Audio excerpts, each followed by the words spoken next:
지금 이스라엘이 하는 전쟁은 어떤 전쟁입니까? 물론 이스라엘이 해야 할 전쟁이었지만 실제로는 기브온 때문에 발생한 전쟁입니다. 근데 기브온 때문에 발생한 전쟁이라는 말은 이 다섯 왕이 기브온을 친 거지 이스라엘을 친 건 아니었잖아요. 그리고 기브온은 어떻게 했어요? 이스라엘에게 거짓말로 조약을 맺게 했잖아요. 당연히 개입하지 않아도 아무런 문제가 없었던 전쟁이에요. 그러나 하나님의 이름이 있기 때문에 어떻게 했다? 개입하죠. 그런데 여러분 그거 아세요? 하나님의 영광을 위하여 행하는 일은 하나님께서 선하게 바꾸어 주세요. 여러분 신앙생활 하다 보면 억울할 때 있어요. 힘들 때 있어요. 아플 때 있어요. 그런데 그것이 나의 영광을 위해서라면 아무리 해도 안 돼요. 그러나 그것이 하나님의 영광을 위해서 하는 것이라면 하나님이 개입하세요. 할렐루야. 자, 우리가 훈련되지 않은 게 뭐냐면 하나님이 개입하시게 하는 거예요. 직장생활 하다 보면 억울할 때 있죠. 또 사람과 대척해서 싸워야 할 때도 있고 어떨 때는 오해에 휩싸일 때도 있죠. 그럴 때 여러분 어떻게 하세요? 그 오해를 풀기 위해서 얼마나 수많은 에너지를 씁니까? 그런데 이스라엘은 그렇게 하지 않아요. 어떻게 해요? 그냥 그 약속을 지켜요. 왜? 하나님의 이름을 위해, 여호와의 영광을 위해. 우리도 마찬가지예요. 우리가 행하는 모든 일이 하나님의 영광을 위한 것이라면 하나님이 개입하시고 어제 말씀처럼 하나님이 기적을 일으키세요. 우리 인생 가운데 기적이 안 일어나는 이유가 뭐라고요? 하나님의 영광을 위해서 하지 않고 하나님의 이름을 위해서 하지 않기 때문이고요. 그 다음에 내가 계산해보고 할 만한 것만 하기 때문에 그래요. 여러분, 저는 여러분의 삶 속에서 불가능했던 일에 도전할 수 있기를 축복합니다. 그런데 그 불가능의 도전이라는 건 인간적인 도전이 아니라 하나님의 영광을 위해 도전하는 거예요. 우리 선교사님도 생각해 보세요. 하나님의 영광을 위해서 도전할 때 놀라운 기적이 일어나요. 말할 수 없는 역사가 일어나요. 근데 그것이 개인의 영광을 위해서라면 어떻게 해요? 힘만 들다가 지쳐서 쓰러져 버려요. 여러분, 오늘 이스라엘은 사실 안 해도 할 전쟁을 하나님의 영광을 위해서 개입했고요. 하나님께서 승리를 주셨어요. 어제 보셨죠? 우박으로. 칼로 쓰러진 사람보다 우박에 쓰러진 사람이 더 많았더라. 그런데 그 정도는 기적에도 안 속해. 그보다 더 큰 기적이 바로 나타났죠. 어떤 기적이에요? 해와 달이 멈춘 거예요. 그건 진짜 말할 수 없는 기적이죠. 여러분, 그것을 경험했던 사람들은 어떤 마음일까요? 이야, 나 때는 말이야 이걸 뭐 보통 했겠어요? 근데 그 기적, 하나님의 역사를 경험한 사람은 그게 기반이 돼서 다시 나아가는 거예요. 오늘 말씀도 마찬가지입니다. 안 해도 될 전쟁, 하나님의 영광 위에서 시작하니까 하나님 어떻게 해요? 이것 때문에 예루살렘 근처에 있는, 그러니까 길갈에서 기브온, 그 다음에 이어지는 이 다섯 왕의 그 지역들을 완전히 통제권을 얻게 되는 놀라운 일이 벌어진 거예요. 그것도 하나님이 역사하셔서.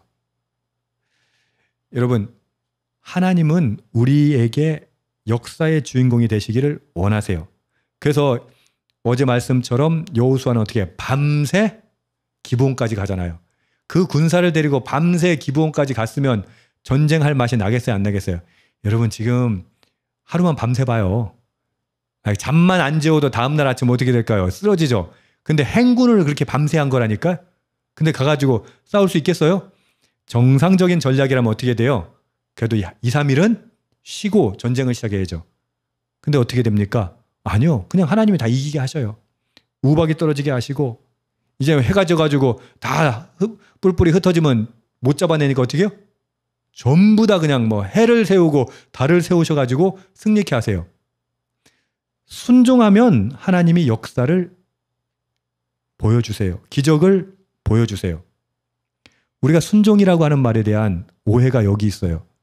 순종은요, 억지로 하기 싫은 거 억지로 하는 게 순종이 아니에요. 여러분, 그거 순종 아니에요. 그건 굴종이에요. 그건 복종이에요. 맞죠? 순종은 뭐예요? 하나님이 하라는 대로 그냥 따라가는 거예요. 그렇게 걷다 보면 나는 기적의 주인공이 되어 있는 거예요.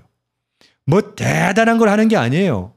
여러분들에게 말씀드리고 부탁드리는 건 뭘 대단한 걸 하라는 게 아니에요. 그냥 따라가라는 거예요. 그게 순종이에요. 역사는 하나님이 이루세요. 그런데 여러분, 여기서 또 오해가 생겨요. 순종에 대한 오해. 뭔지 아세요? 그냥 따라가면 되는데 가만히 있으면 하나님 이루어주실 거라고 생각하는 거예요. 이 순종이라고 말하는 건 뭐예요? 내가 다 한다는 건 아니에요. 하나님이 기적을 베푸시고 역사를 일으키실 거예요. 근데 뭐는 해야 돼요? 따라는 가야 돼요. 무슨 말이에요? 순종이라고 하는 건 우리가 하는 액션은요, 따라가는 거예요. 그럼 우리를 기적의 주인공으로 만들어 주신다는 거죠. 기가 막힌 전략이 나오는데 여호수아에게 막게다 굴에 왕들이 숨었다는 게 일종의 첩보가 들어가죠. 그러니까 여호수아가 어떻게 해요? 야, 그 왕들 잡아. 왕들 잡으면 전쟁 끝난 거야. 이렇게 할 법한데 왕들이 굴에 들어가 있으면 어떻게? 입구를 막아버리고 그 보초만 서 있어. 그리고 너희들은 뭐 해? 남은 잔당들을 다 소탕해. 이렇게 얘기해요. 여러분 보세요. 이들이 만약에 각자 성으로 다 도망가 버리면 어떻게 돼요? 왕에게 집중하느라고 다 도망가면 왕은 없어지겠지만 그들은 또다시 세력을 키워가지고 이스라엘을 공격할 거 아니에요. 그래서 여호수아가 어떻게 한다고? 야, 왕에 내버려둬. 나머지 뭐해? 잔당들을 소탕해. 라는 명령을 내리는 거예요. 그래서 어떻게 해요? 19절에 보면 여기서도 이렇게 말합니다. 그들이 자기들의 성읍에 들어가지 못하게 하라. 너희 하나님 여호와께서 그들을 너희 손에 넘겨주셨느니라. 아멘. 하나님께서 넘겨주셨어요. 그런데 뭐 해야 된다고? 따라는 가야 된다니까요. 순종은 가가지고 뭘 대단한 걸 하는 게 아니라 넘겨주신 일을 따라가는 거, 그게 순종이에요. 우리가 순종 그러면 나는 갈 수 없었지만 도무지 힘들어서 불가능했지만 내가 모든 것을 극복하고 따라갔습니다. 이거 순종이라고 생각하거든요. 그 순종 아니에요. 순종은 뭐예요? 야, 따라가. 그러면 따라가는 거예요. 그냥 하나님 말씀에 반응하는 거예요. 여호와께서 그들을 너희 손에 넘겨주셨느니라. 넘겨주셨으면 아무 일도 안 해도 되나요? 아니라니까요. 넘겨주셨기 때문에 우리는 순종하는 거예요. 결국 어떻게 됩니까? 그들을 20절 보세요. 크게 사륙하여 거의 멸하고 남은 몇 사람만 성으로 들어갔다고 나옵니다. 그리고 21절에 혀를 놀려 이스라엘 자손을 대적하는 자가 없었더라. 왜요? 혀를 놀릴 수도 없어. 왜? 그들도 알거든. 이게 이스라엘의 전투력이 아니라 하나님의 역사라는 것. 우박이 떨어지고, 그리고 일반적인 고대 전쟁은 뭐예요? 왕만 잡으면 끝이잖아요. 근데 왕 잡지도 안 해. 왜? 하나님의 명령으로 따라가는 거니까. 그래서 어떻게 해요? 잔당들을 소탕하고, 이제 이들은 공포에 질린 거예요. 입도 못 벌려. 왜? 하나님이 행하신다는 걸 아니까. 결국 이 전투가 다 끝난 다음에 그 왕들을 처단하는데 24절에 보면요. 이 왕들의 목을 발로 밟으라 하며 그들이 가까이 가서 그들의 목을 밟으매. 이게 고대 전쟁에서 하는 행위거든요. 지휘관들에게 왕들의 목을 밟게 하는 거예요. 완벽한 승리를 선언하는 거예요. 그리고 25절 우리 함께 읽겠습니다. 시작. 여호수아가 그들에게 이르되 두려워하지 말며 놀라지 말고 강하고 담대하라. 너희가 맞서서 싸우는 모든 대적에게 여호와께서 다 이와 같이 하시리라. 아멘. 아까 제가 질문했죠. 두려워하지 말며 놀라지 말고 강하고 담대하라. 이거는 전쟁 전에 해야 되는 말이에요? 끝난 다음에 해야 하는 말이에요? 전쟁 전에 해야 되는 말이에요. 근데 전쟁 끝났는데 이 말을 해요. 이게 무슨 뜻이에요? 전쟁이 끝났다는 거, 승리했다는 건 뭐예요? 이 다음 단계를 위한 기초일 뿐이에요. 신앙에서 피크하고 딥이 계속 반복되는 신앙생활을 했다고 제가 아까 말씀드렸잖아요. 그러니까 좋을 땐 너무 좋았다가 떨어질 때는 끝까지 떨어졌다가 이걸 계속 반복했어요. 그렇게 배웠거든요. 근데 여호수아의 말씀은 뭐라고 얘기해요? 여러분 승리한 게 뭐예요? 이제 베이스예요. 거기서 뭐 해야 된다? 두려워하지 말며 놀라지 말고 강하고 담대하는 거예요. 왜? 지금 보여주신 승리처럼 또 보여주실 거니까.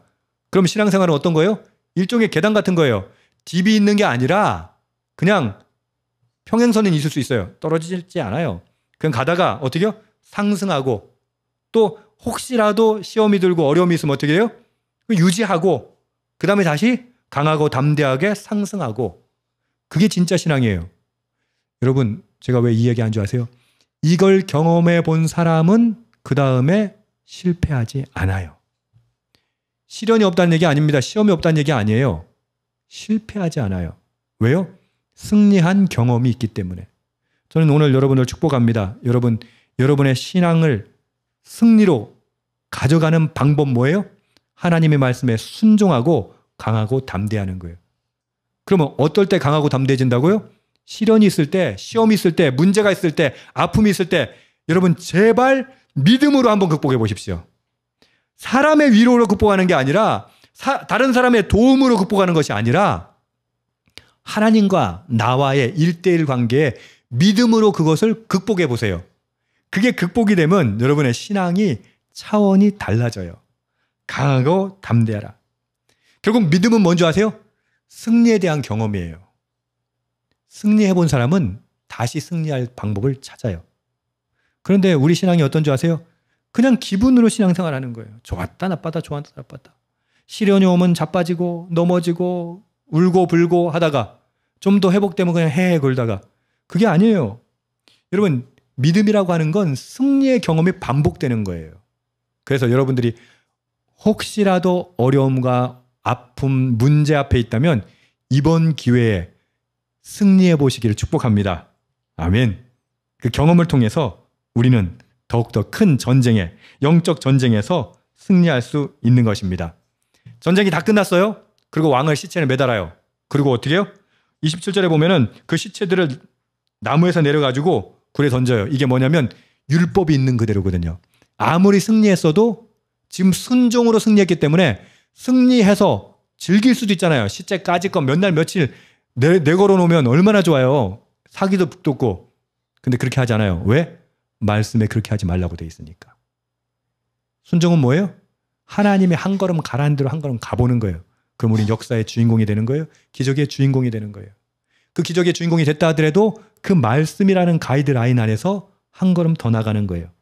그렇게 했을 때 하나님이 더 큰 승리로, 기적으로 저와 여러분에게 나타날 줄 믿습니다. 자, 순종은 무엇입니까? 승리를 준비하신 하나님의 말씀 따라 한 걸음 나아가는 것입니다.